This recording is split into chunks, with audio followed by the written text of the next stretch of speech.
What's going on, internet? The Black Pie here, aka TBH, on behalf of Gaming Illuminaughty, and I got Ethos with me. Say what up to the people. Yo, what's up? We're back again. We're back again, and this time we are talking Mutant Year Zero. We're back from E3 2018. This was actually our first appointment on the first day. They actually shouted us out on this one, so shout out to the devs for Mutant Year Zero. Oh, I retweeted that. Yeah, it was really cool. We got a first look at the game. If you're not familiar with it, they released a trailer a couple months ago. I know it interested a lot of people. That's why I booked this one, because in the trailer, it had like a duck and a pig. With like guns and stuff, and they were like talking. They're all gritty. And, like I was like, even comment, I was like, "What the hell is this shit?" Some post a lot of weird. Yeah, shit's just I like it.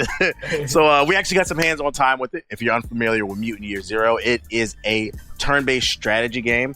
And one thing that I would like to say, get this right out the bat, I actually respect the developers, because when we went to our appointment, he said it was a turn-based strategy game, and he straight up said he's like, think XCOM. And I was like, a lot of times when you talk to developers and you play their game and you get a certain vibe that it's like another game, they will never admit to it.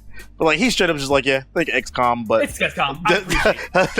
He's trying to BS us and try to make it sound deeper than it is. Like, no, he's like, yeah. If you played XCOM 2? I was like, yeah. He was like, oh, then you know what to do. He didn't even explain us the controls. I picked up the controls pretty easily. So if you're a fan of XCOM, Fire Emblem, Final Fantasy Tactics, any of those type of games, you're gonna love this game right here.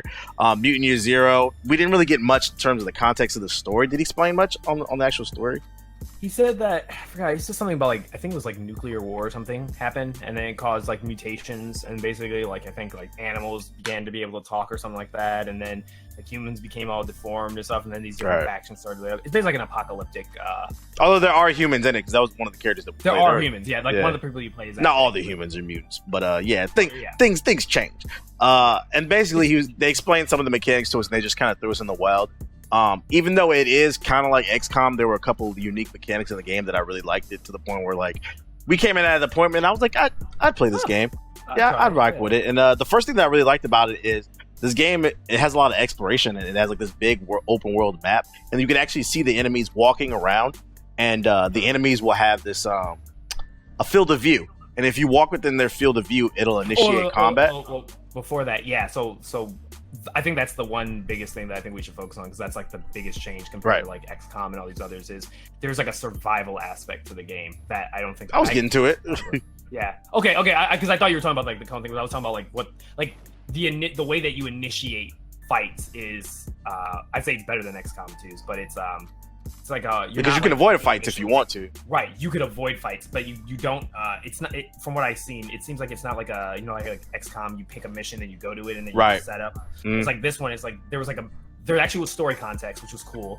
Kind of give you a feel like you're trying to save somebody who was in this like house of bones or something like that. And so then you guys are walking along, and this is all in real time. It's not like turn based, so you can walk around, sneak around, and then I don't know if you saw it, but you could like you could pick up scavenge stuff. Yeah, there was stuff spread all throughout the map, and you could pick it up and use it to craft items, which I thought was dope. Yeah. The one other cool real feature that I like is throughout when you're exploring and you're picking up items, like I said, there'll be enemies walking around, and if you get within their field of view, it'll initiate combat. But you don't have to actually fight the enemies. You can avoid them, because this game has a stealth mechanic in it. And the way it works, it was fire. I was like, oh, this is kind of dope. So it's like you hold down the left mouth button, and then your characters will crouch and they'll walk slower, so they'll make less noise. And then the enemy, instead of having a red field of view, it'll turn into a white field of view, so he won't be able to hear or see you as well. You can sit there and avoid the fights. You can also split them up, so you don't have to have them all like they'll walk together, group together. You can like stealth assassinate them, basically. Yeah. So you don't have to take on the whole group at once. Yeah, you can like move your sniper, like the duck was a sniper, so like you can sneak him up to a top area to hide, and then you can move your other people like around them to really close, so you can take their head off really fast. Like, it was actually really cool.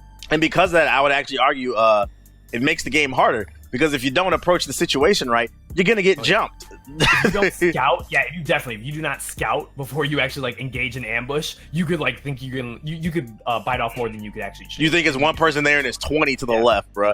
And like it got to the point I died like 2 or 3 times in the demo. I was looking at other people's monitors and shit. I was like, yo, I was like, do I suck? And like, because you have to imagine, I play Fire Emblem. Like, this is day one of E3. The first appointment, and I'm not even joking. Like 15 minutes into the demo, I died, and I just looked. I peeked around. And in the back of my head, you know, there's always that joke that journalists suck at video games. I was like, am I a journalist?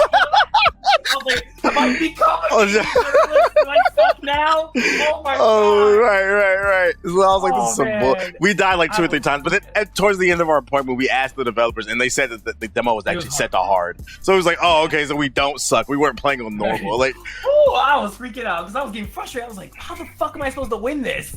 Right, because I would get into every battle, and every enemy had AoEs. They would throw these fire Molotovs, and they would just kill everybody at once. I'm just like, Jesus Christ, bro. I was like, God, I suck. They had like this lightning move that would like go through everybody. I was just like, man. Oh, the lightning guy was so annoying. He would just like zip and be like, yo, my characters are like 10 feet apart from each other. How is this hurting them? It was just, it was nuts. But I had fun.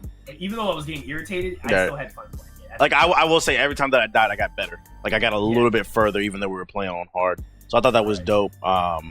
I like the fact that each character had like 2 moves. I don't know if you noticed that. Is it like that in XCOM? I haven't played XCOM. Yeah, XCOM 2. So XCOM 2 has classes, and then as you like play with those classes, you can like, similar to what they had, they call them mutations, but you have a skill tree that you can like give them special abilities, which will like better aim while while on your first turn, or something, stuff like that, or a new ability where you can like, I think the hog could charge somebody and basically disable them, so like they're knocked on the ground and then they can't fight back or run away. I think that was really cool. Other things from XCOM that return, like, it's very simple. Like, they have Overwatch in here, so like just like in XCOM 2, the Overwatch feature that's like, if any person moves in your line of sight, you'll automatically shoot. That's in the game still. What else is in there? There's a skill tree. The duck could fly, so you could like get the high ground and shoot down at people. The hog was like a tank, and the human was kind of just like an in-between middle person. All around. Yeah, all around. They had like, some guns had stealth mechanics, so like if it was like they had a silence crossbow and a silence pistol, so you could like eliminate stragglers from the group without like the whole group being alerted, which XCOM 2 sucks at, because like you just get alert one person, all of a sudden the whole fucking map knows you're there, which is stupid. What else is there? There's a lot. It was actually really decent. It looked good. It didn't look bad. All right. It ran well. Yeah. Oh yeah, that was another thing.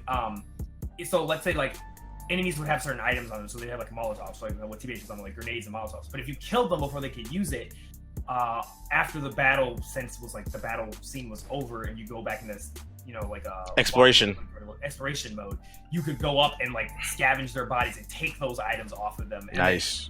Your character will have them, so that when you engage in the next battle, it's kind of like this ebb and flow where you can push the fight as far as you can, and then usually you'll be really hurt, but then you can scavenge off of them, and then you can hopefully like heal yourself back up and other stuff, and you don't have to like leave the mission area. So it's a way of like, it felt Last of Us-y. I don't know if that makes sense, but it felt like that makes sense. Aspect. Yeah, where you have to like keep good eye of your resources of the different items. You can craft new ones, and then you can use them in between battles, or during the actual battle, which I thought was cool. Yeah, I guess it's kind of hard to talk further about it because we didn't really get into context of the story. I'm just more curious, like, what's the story about? Was good. Oh yeah, that was actually the first thing that I noticed. I was like, oh, the voice acting is really good. They banter amongst each other all when you're exploring, and they say little funny things to each other. Like, but yeah, the voice acting was really good. So I really don't have any complaints. I just wanted to see more of the story. Did he say when the game comes out? I think they said 2019. Yeah, I think it was 2019, but I'm not 100% sure, so I wouldn't quote me on that. So you picking this one up or no? Yeah, maybe. Yeah, it depends on the pricing. If they were gonna give me play it, because I love XCOM 2 was like one of my favorite games. So yeah, I definitely try this game out for sure. This is definitely one of those games like it's not as hard. It's like it's not that hard. I don't want to be a gaming journalist. I don't agree with that though. Yeah. I think this is another one of those games. It depends on when it comes out. If there's like a bunch of bigger games that I want to play, I'm probably had to put it on the back burner. But I definitely will play it. I don't want anybody thinking it's not a bad game. Just for me, it wasn't a priority. But I still enjoyed it for what it was. If you love turn-based strategy games, I will say you will love this game. This is definitely a game for you guys. Like I said, if you love Fire Emblem, Final Fantasy Tactics, XCOM, you're going to love this game. But yeah, that's our thoughts on Mutant Year Zero. If you enjoyed the video, hit the like button, leave a comment. If you want to further support us on Patreon at patreon.com/GI updates. There'll be a link in the description box below. We have all different type of rewards in line for those who choose to financially support us. You can hop in our Discord, game with us, play some Rainbow, all that. We do giveaways. We can hop in the podcast with us, all that, man. That's patreon.com/GI Update. Link in the description box below. Other than that, Ethos and I got about 20 more videos to record. We're gonna send this like every fucking video. Like, this part where you're gonna see a progression. Try to guess. Challenge will be like, guess what video was the last video we made. You'll be like, so here's our thoughts on this. Nah, but seriously, we gotta save our voice. We got more. Yeah. Bye, y'all.